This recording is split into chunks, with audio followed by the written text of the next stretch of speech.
Good morning students.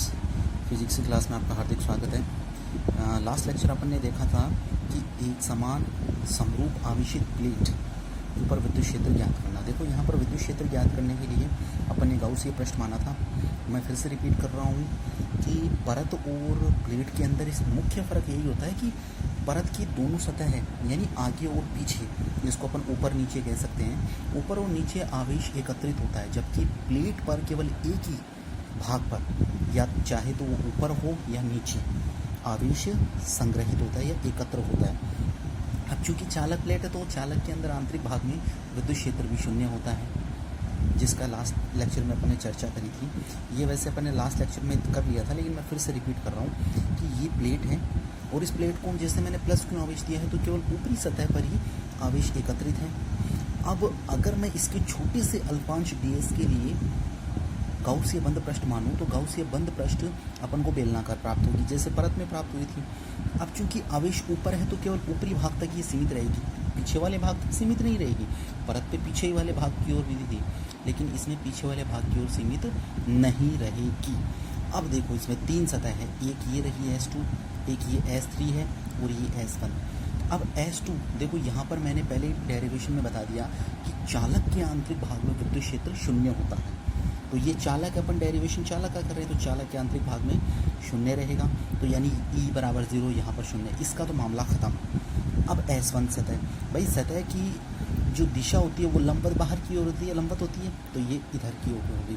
अब इस सतह पर विद्युत क्षेत्र की दिशा, भाई प्लस आवेश है, प्लस आवेश हमेशा बल रेखाओं को इधर निकालता है बाहर, तो ये बाहर निकालेगा तो इस तरफ दिशा होगी, तो यानी कि E की दिशा कुछ इस तरफ है। तो यानी E और ds के मध्य कोण कितना है? 0 डिग्री, दोनों समांतर है। S1 की बात कर रहा हूँ मैं, ठीक है, ये अपन ने निकाल लिया।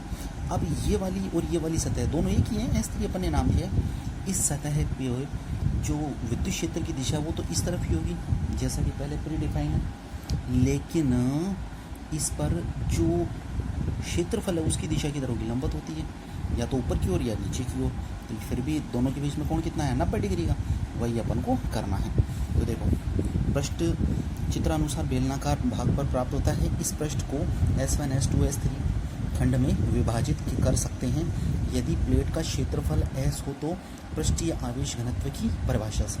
भाई पृष्ठीय आवेश घनत्व की परिभाषा क्या होती है? सिग्मा बराबर Q अपॉन A या Q अपॉन S। तो मैंने लिखा सिग्मा बराबर Q अपॉन S।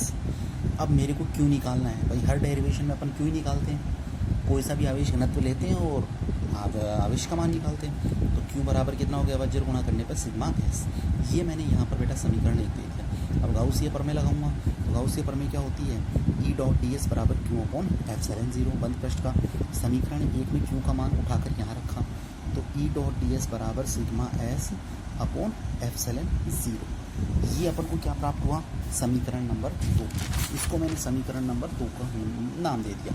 अब देखो बच्चे आगे, समीकरण 2 के खंड E ds को 3 भागों में विभाजित किया जा सकता है।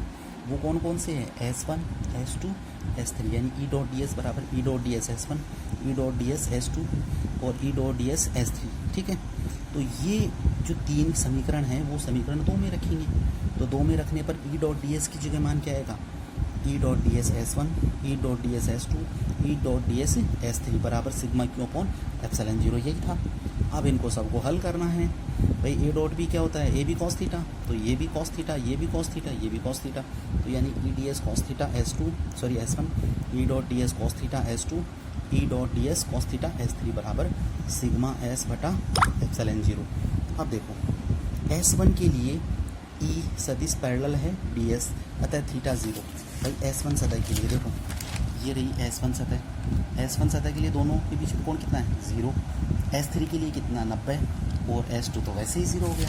ये चीज़ अपन यहाँ पे रखेंगे कि S1 के लिए थीटा 0, S2 के लिए तो E बराबर 0 और S3 के लिए दोनों लंबवत है तो थीटा कितना? 90। ये मान मैं यहाँ पर रख देता हूँ। तो E ds cos 0 और ये S2 में तो E 0 है, तो E का मान 0 रख दिया, तो पूरा का पूरा क्या हो जाएगा? 0 हो जाएगा। भाई E का मान रखा तो ये पूरा का पूरा 0। यहाँ से S3 की E ds cos 90 बराबर सिग्मा S अपॉन एप्सिलॉन 0। अब cos 0 का मान होता है 1 और cos 90 का 0। ये ऑलरेडी पहले से 0 हो गया था। अब ये cos 90 भी कितना हो जाएगा? 0। और कॉस ज़ीरो का मान 1, ये बचेगा केवल। तो यानी कि E D S S1 0 0 sigma S upon epsilon 0। अब आगे देखो, तो बचा क्या, S1 E dot D S, यही बचा था, बराबर सिग्मा एस अपॉन एप्सिलॉन 0। अब ई कांस्टेंट है, तो कांस्टेंट है तो अपन निकाल देंगे बाहर। तो ई बंद पृष्ठ का S1 डी एस बराबर सिग्मा एस अपॉन एप्सिलॉन 0। अब देखो ये डी एस डायग्राम में अगर अपन पीछे देखें तो ये डायग्राम में देखो डी एस किसका, अल्पांश का डी एस किसका मान था, अल्पांश क्षेत्रफल का।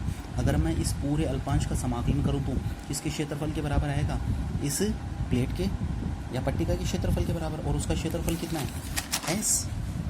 तो यहाँ से डी एस का समाकलन क्या हो जाएगा, एस हो जाएगा। ये मान मैं उठा के यहाँ रखूँ तो ई गुणा एस बराबर sigma S upon epsilon 0। S से एस कटा तो ई बराबर क्या है, सिग्मा अपॉन एप्सिलॉन 0।